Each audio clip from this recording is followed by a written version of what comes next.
नमस्कार। आज हम एक बहुत ही पुराने और गहरे सवाल पर बात करने वाले हैं। जी नमस्कार। सवाल ये कि आखिर भगवान ने मतलब इंसानों को क्यों बनाया?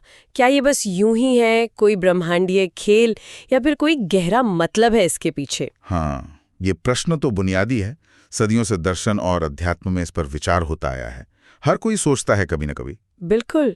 तो आज हम मनुष्य रचना का दिव्य रहस्य नाम के एक स्रोत से कुछ बातें समझने की कोशिश करेंगे। जी ये स्रोत इस सवाल पर एक पारंपरिक हिंदू नजरिया पेश करता है।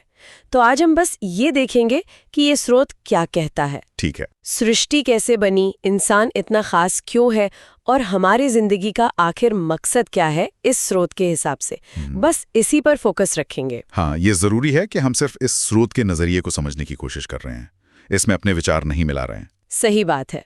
और ये स्रोत शुरू भी एक बड़े दिलचस्प सवाल से होता है। अच्छा। हाँ, वो पूछता है कि क्या कभी सोचा है कि ये इतने सारे तारे, ग्रह, जंगल, जानवर और हम इंसान, ये सब क्यों है?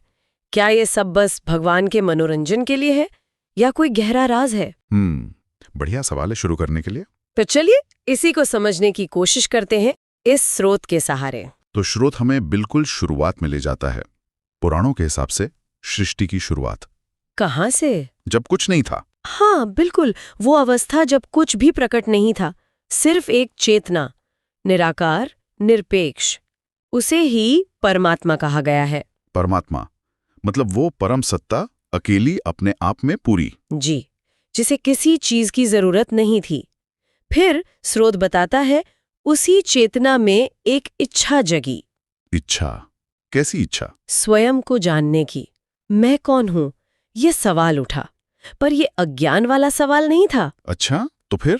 ये था अपनी ही अनंत संभावनाओं को प्रकट करने का एक संकल्प, एक इच्छा कि मैं खुद को जानूं, अनुभव करूं। ये तो बहुत गहरा विचार है कि सृष्टि का कारण कहीं बाहर नहीं, उसी चेतना के अंदर था। हाँ। स्वयं को जानने की इच्छा।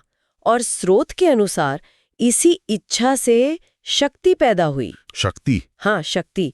ये परमात्मा से अलग नहीं है, बल्कि उसी की क्रिया करने वाली ऊर्जा है। एनर्जी। अच्छा। इसी शक्ति ने फिर ये सारा ब्रह्मांड रचा, इसे रूप दिया, इसमें गति डाली, और ये जो पूरी प्रक्रिया है ना, इस बनने की, फैलने की, हाँ, इसी को स्रोत ईश्वर की लीला कहता है। लीला, ये शब्द तो बहुत सुना है, पर यहाँ स्रोत इसे कैसे समझा रहा है? क्या मतलब है कि ये सब बस एक नाटक है, कोई ड्रामा? नहीं नहीं नहीं, स्रोत के हिसाब से लीला का मतलब ये नहीं कि ये महत्वहीन है या नकली है। तो फिर? इसका मतलब है कि ये उस परम चेतना का एक सहज, एक आनंद भरा प्रकटीकरण है। जैसे कोई कलाकार खुशी से कुछ बनाता है ना, हाँ, वैसे ही ये सृष्टि उस एक की अभिव्यक्ति है।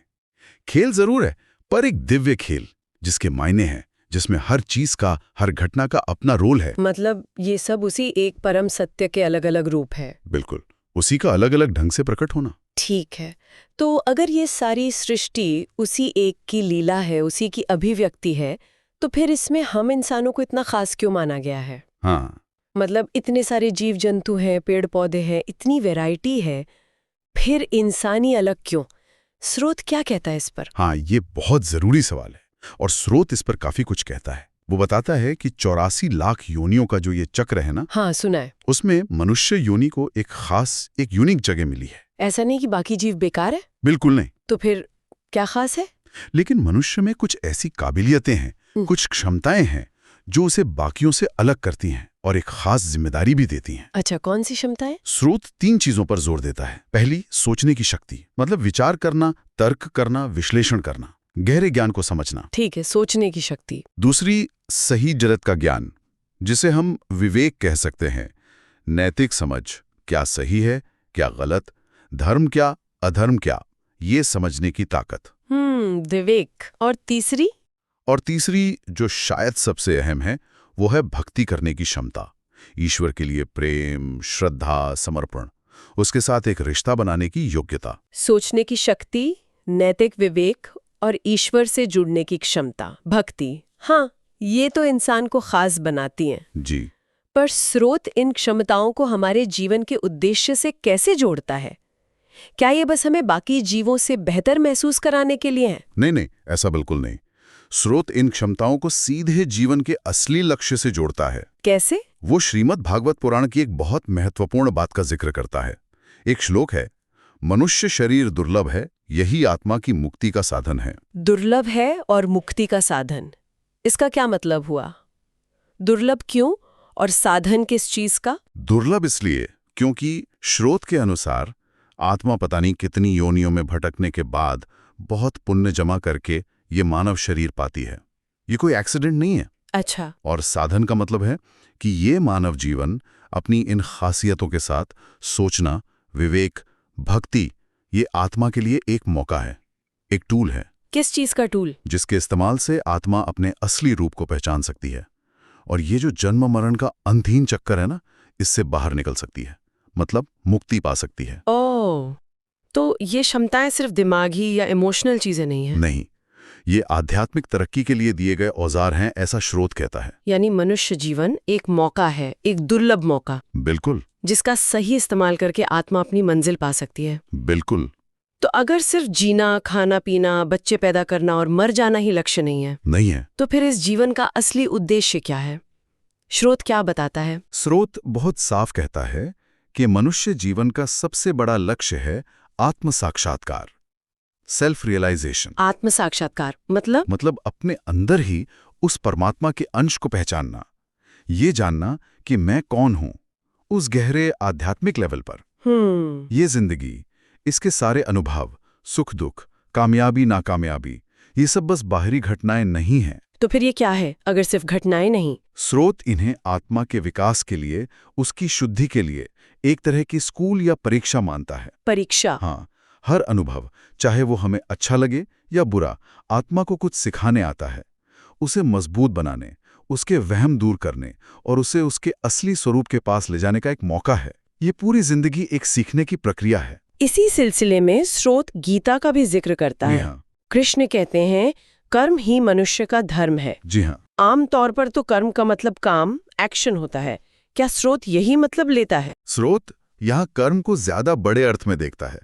ये सिर्फ रोज का काम या मेहनत मजदूरी तक सीमित नहीं है। तो क्या है? स्रोत के अनुसार यहाँ कर्म का मतलब है सत्कर्म, अच्छे काम, ऐसे काम जो नैतिक हों, धर्म के मुताबिक हों, जिनसे अपना और दूसरों का भला हो। अच्छा। और उससे भी ज्यादा जरूरी, कर्म का मतलब है आत्मज्ञान पाने के लिए कोशिश करना, खुद को जानने का प्रयास करना। तो मतलब सिर्फ दुनियावी काम करना ही धर्म नहीं है? नहीं, धर्म है बिना किसी फल की इच्छा के सही ढंग से कर्म करते हुए लगातार खुद को जानने की कोशिश करना। जीवन का असली मकसद दुनियावी कामयाबी के साथ साथ या शायद उससे भी बढ़कर नैतिक सुधार और आत्मज्ञान है। ये बात हमें फिर से उस शुरुआती सवाल पे ले आती है, क्या भगवान ने ये सब अपने मनोरंजन के लिए बनाया? हाँ। स्रोत तो इस बात को बिल्कुल नहीं मानता। बिल्कुल नहीं मानता, पूरी तरह से खंडन करता है। स्रोत का तर्क है कि परमात्मा तो खुद ही आनंद स्वरूप हैं, वो पूर्ण हैं, अपने आप में आनंद है। मतलब उन्हें आनंद के लिए किसी बाहरी चीज की जरूरत नहीं? बिल्कुल नहीं। जैसे सूरज को रोशनी के लिए दिए की जरूरत नहीं होती ना, हाँ। वैसे ही जो खुद आनंद का सागर है, उसे मनोरंजन के लिए ये सब बनाने की क्या जरूरत? ये सोच ही परमात्मा के पूरेपन के खिलाफ है। ये बहुत जरूरी बात है जो स्रोत कह रहा है। तो अगर मनोरंजन के लिए नहीं तो फिर क्यों? हमें क्यों बनाया? इस क्यों का जवाब क्या है? स्रोत यहाँ एक बहुत ही कह सकते हैं सुंदर और गहरा विचार देता है। क्या? वो कहता है कि परमात्मा ने खुद को इतने सारे रूपों में, यानी हम सब जीवों और खासकर इंसानों के रूप में इसलिए प्रकट किया ताकि वो अपनी ही बनाई हुई इस सृष्टि की विविधता, इसके अलग अलग रंगों, इसके अनुभवों का स्वाद ले सकें। मतलब? ये कुछ ऐसा है जैसे एक ही चेतना अपने हजारों लाखों आईनों में खुद को देख रही हो, अनुभव कर रही हो। हम सब उस एक चेतना के ही अनुभव करने के माध्यम हैं, जरिया हैं। यानी हम भगवान के अंश हैं और हमारे जरिए वो अपनी ही रचना को महसूस कर रहे हैं। हाँ, स्रोत का नजरिया यही है। हम उस बड़ी चेतना के छोटे छोटे बिंदु हैं जिनके द्वारा वो अपनी अनंत संभावनाओं को जी रही है। हम सृष्टि के एक्सपीरियंसर हैं और हमारे अनुभव आखिर में उसी एक स्रोत तक पहुंचते हैं। और इस सारे अनुभव का, इस लीला का आखिरी मकसद क्या है? क्या हम बस अनुभव ही करते रहेंगे हमेशा? नहीं, आखिरी मकसद है इन अनुभवों से सीखना, आत्मा का विकास करना, अपने असली स्वरूप को पहचानना और फिर वापस उसी परम चेतना में मिल जाना जहां से ये यात्रा शुरू हुई थी। मतलब एक सर्कल पूरा करना, अनेक से वापस एक की ओर लौटना। हाँ बिल्कुल, जैसे घर वापसी होती है, ये वैसी ही यात्रा है। इस बात को और साफ करने के लिए स्रोत में शिव पुराण का भी कोई जिक्र है शायद? हाँ, एक कहानी का जिक्र है। जब शिव ने अनुभव किया कि वो एक हैं, अकेले हैं, तो उन्होंने खुद से शक्ति को प्रकट किया। क्यों? ताकि वो अनेक हो सकें और अपने ही अलग अलग रूपों का अनुभव कर सकें। यहाँ अकेलेपन का मतलब वो उदासी वाला अकेलापन नहीं है, तो बल्कि अपनी ही रचनात्मकता को, अपनी क्रिएटिविटी को बाहर लाने की इच्छा थी। एक का अनेक में फैलना और फिर अनेक का वापस एक में सिमट जाना, यही सृष्टि और प्रलय का, जीवन और मुक्ति का राज बताया गया है। तो अब अगर हम इन सब बातों को मिलाएं जो स्रोत से हमें पता चली, तो इंसान के बनने का निचोड़ क्या निकलता है? अगर मनोरंजन मकसद नहीं था और मकसद अनुभव लेकर वापस मिलना है, तो इंसान के होने का सार क्या है? निचोड़ ये है, जैसा कि स्रोत बार बार इशारा करता है, कि भगवान ने इंसान को अपने मजे के लिए नहीं बनाया, बल्कि इसलिए बनाया कि इंसान खुद अपने अंदर ही उस परम सत्य को, उस भगवान को खोज सके। वो दिव्यता, वो परमात्मा का अंश जो हर इंसान के दिल में एक बीज की तरह है, हाँ, उसे पहचान सके, उसे महसूस कर सके। बाहर भटकने के बजाय अंदर मुड़ने की जो यात्रा है, वही मनुष्य जीवन का असली मतलब है। और सच्चा सुख, असली खुशी कहाँ मिलेगी फिर इस नजरिए से? स्रोत इस पर बहुत साफ है। उसका कहना है कि सच्चा और हमेशा रहने वाला आनंद बाहरी दुनिया की चीजों में नहीं है। कामयाबी, रिश्ते, सेंसेस के सुख, ये सब टेम्पररी हैं, आते जाते रहते हैं। तो असली आनंद कहाँ है? असली आनंद का झरना तो अंदर ही है। वो तब मिलता है जब इंसान को ये समझ आ जाता है कि ईश्वर बाहर नहीं, तुम्हारे अंदर है। जब आदमी अपने आत्मस्वरूप को, अपनी उस अंदरूनी दिव्यता को अनुभव कर लेता है, वही परमानंद की स्थिति है। तो अगर हम इस पूरी चर्चा का सार निकालें, तो इस स्रोत मनुष्य रचना का दिव्य रहस्य के मुताबिक इंसान को बनाने का मकसद ईश्वर का मनोरंजन नहीं था। नहीं, कतई नहीं। स्रोत का निष्कर्ष है कि मकसद है आत्मा का धीरे धीरे विकास करना, अपने अंदर छुपी हुई दिव्यता को खोजना और अच्छे कर्म, सत्कर्म और खुद को जानने, आत्मज्ञान के रास्ते पर चलकर आखिर में उसी परम चेतना में वापस मिल जाना जहां से हम सब आए हैं। ये जिंदगी एक यात्रा है खुद को पाने की। स्रोत का एक आखिरी वाक्य है जो इस पूरी बात को बड़े अच्छे से कहता है। क्या? ईश्वर ने हमें दुनिया देखने के लिए नहीं, बल्कि स्वयं को पहचानने के लिए भेजा है। वाह, ये तो बहुत पावरफुल बात है। ये हमारे जीने के तरीके को, हमारी प्रायोरिटीज को, हमारे लक्ष्यों को एक नई दिशा दे सकती है। बिल्कुल। दुनिया देखना, अनुभव करना, वो यात्रा का हिस्सा है, पर स्रोत के हिसाब से मंजिल तो खुद की पहचान है। ये अनुभव उस पहचान तक पहुंचने के साधन है बस। सही कहा। ये वाकई गहरा नजरिया है और ये हमें एक आखिरी सवाल के साथ छोड़ जाता है, जिस पे शायद सुनने वाले भी सोचें। हाँ जरूर। क्या सवाल? अगर, जैसा कि ये स्रोत कहता है, हमारा असली मकसद खुद को पहचानना है, अपने अंदर के ईश्वर को खोजना है, तो इस एक समझ का, इस एक बोध का हमारी रोज की जिंदगी पर क्या असर पड़ सकता है? हमारा काम, हमारे रिश्ते, हमारी कामयाबी नाकामी की परिभाषाएं, हमारी प्राथमिकताएं, ये सब कैसे बदल सकती हैं अगर ये एहसास हमारे साथ हमेशा रहे कि असली यात्रा तो अंदर की है? ये वाकई बहुत गहराई से सोचने वाला सवाल है।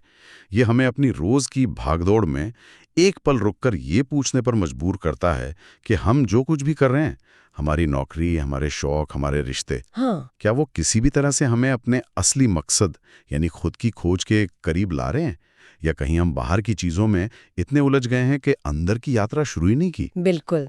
शायद ये समझ हमें जिंदगी में आने वाली मुश्किलों को देखने का नजरिया ही बदल दे। कैसे?